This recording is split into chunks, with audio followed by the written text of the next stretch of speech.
Alright, so we got a new movie out. And it's a movie that we've been waiting for 3 years to come out. It's had like 5 different release dates, a bunch of different forms of trailers, and it finally releases during a pandemic. So, is the movie that bad? Well, I would say no. It's actually pretty good. Now, this movie does have a lot of faults to it, but at the end of the day, I don't really see why they waited 3 years to finally release it. Now, for the good, the acting is phenomenal. The whole entire cast, it's a small cast, it's a small movie. That's what I really like about it. Like all these superhero movies now, and I enjoy all of them. I do. I enjoy all the superhero movies. Marvel, DC, all of that. But, everything's just so epic and big. And this movie is just so small and just a simple story. I really like how, it's more of a character study, not a lot of action. The trailers are very misleading about how much action is in it. Like, that song, yeah, yeah, yeah. I don't know the words. I'm not even gonna pretend I do. But that song, and then all these like cool action shots that are going through, making it seem like this is epic movie. It's not. It's not. There's only one action scene in the whole movie. There is. But I didn't mind it. I didn't mind that there wasn't a lot of action in it. Also, they were trying to say this was like a horror type movie. I guess to some it could be, but to me, I wasn't scared at all, and I think to most people it won't be either. It was just a Marvel superhero movie that took place at night. Not really Marvel; it's a Fox, but you know what I mean. Like it's a superhero movie that just mainly takes place at night with some creepy imagery every now and then, but nothing scary at all. So a little misleading on that too. But if you do go see this movie, I think you're going to end up having a really good time because the characters are really good. The world that they are living in is very interesting. There's a lot of things that are very, very interesting. Every single character here is very, very interesting. The head doctor to all the new mutants, even the asylum itself that is running the whole joint.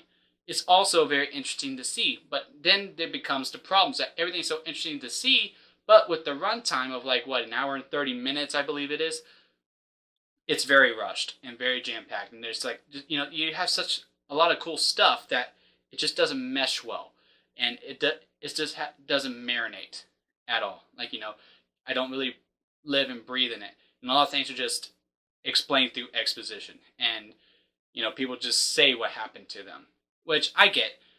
For the overall story, you don't really need to see those things, but everything's so interesting and rich. Like every single character, like I want to know more of, and I wanted to see what they went through to get here. Like they have all these cool concepts, but it's just like, yeah, I killed my girlfriend. Oh, okay, and then they just pass on it. But the way that they are acting and like how they are with that power and all that, they don't. It makes it seem really interesting. Like, wow, why would you like not want to use your power? Why don't you want to tell anyone? Why won't you share anything? And that's where while I was watching, I was just like, this could have been a really good TV show, not necessarily a movie, or split each mutant up and then bring them all together. I'm not a huge fan of ensemble movies in general. Like I like X-Men movies, the first two anyway. Every other one after that, they're a little hit or miss for me, personally for me, because like you just got a bunch of characters and we don't really know that much about them yet, and just like, yeah, I'm kind of cool, yeah, cool, yeah, and all these different things. And it's kind of like that with this movie too. Like you have all these really cool characters, but it's just quick explanation of like, yeah, my mom died, I did this, I did that, and then they're just moving on instead of like actually letting us sit and like actually see how these characters react and all that. It's the one of the very few downfalls to this movie is that if this was just marinating more, I don't know, making it longer would help, because honestly, seeing those things doesn't really help the story any. It really doesn't need it. But if this was a TV show where we could have like those little filler episodes to like really get to know each character, I think it would have really helped out this story a lot more. But where this movie really falls, and the only thing I can really think of is why they kept pushing it back, is the ending. It's god awful. This ending is atrocious. Almost ruins it for me, but it didn't, which is really good. But I can see a lot of people seeing this movie and going, "Wow, that ending just ruined it for me," and I wouldn't fault them for that. It's because they've been building up to one thing. They've been building up to this one thing, and then all of a sudden something else just comes in and goes, okay, all right, I'm here now. Oh, well, all right. And then, okay, so I guess we're dealing with this. And I feel nothing because I didn't see you before, and now you're just here. And, and here they are. Like, I like them, but I didn't really get to know them that much. So it's like, when did they become a team? For we get little snippets in here and there and all that, but like,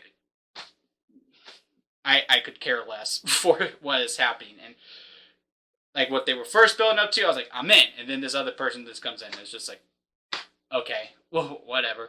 And then how that storyline just ends is atrocious. And then the movie just ends. Like, really, like the writer's like, oh crap, I'm making a superhero movie. Okay, we need an epic fight scene in CGI. Okay, that happened. Crap, now I need to end it. Okay, like he didn't like really think about it through. He just like, oh yeah, it's a superhero. I need to do this, dance, and that, and then just wrap it up and get out of here. Because it was really good for the first two parts. The first two acts really good. Third act, it completely falls apart.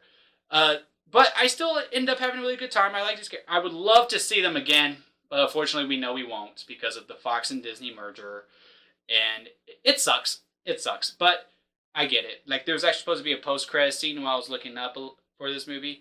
But they cut it because, there wasn't going to be any sequels anyway, which is a real shame because I really do want to hang out with these characters again and get to know them a lot more. It's a great first movie.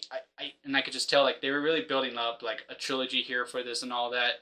And it stands on its own. It's completely separate from the X-Men. A little hint to Logan, I think. If you've seen the movie, I think you know what I'm talking about. But, yeah, at the end of the day, I left feeling like a Lemmy. Like, I give it a thumbs up. If you wanted to go see it, go ahead. But, probably want to wait until it comes out on Blu-ray or to rent it out of Redbox or get it on the streaming service, which, everything's going to now. It's probably more of a movie like that. I probably wouldn't have enjoyed it as much if this was a regular year. Like, if this was a regular year and I saw a bunch of other movies and then this movie came out, I probably would have felt more like a Limey and probably just say, nah, don't go see it. But since, I haven't been to the theaters in like 5 months and then I see this movie, I'm like, it was nice. I had a good time. So I felt like a Lemmy, and on the lemon scale, it is a store-bought lemonade. So if you've seen New Mutants, please let me know down in the comments. And if you like this video, like it. And don't be afraid to subscribe to me as well. Because, I am a growing channel and I could use all the support I can get if you enjoyed this. Alright guys, I'll see y'all next time.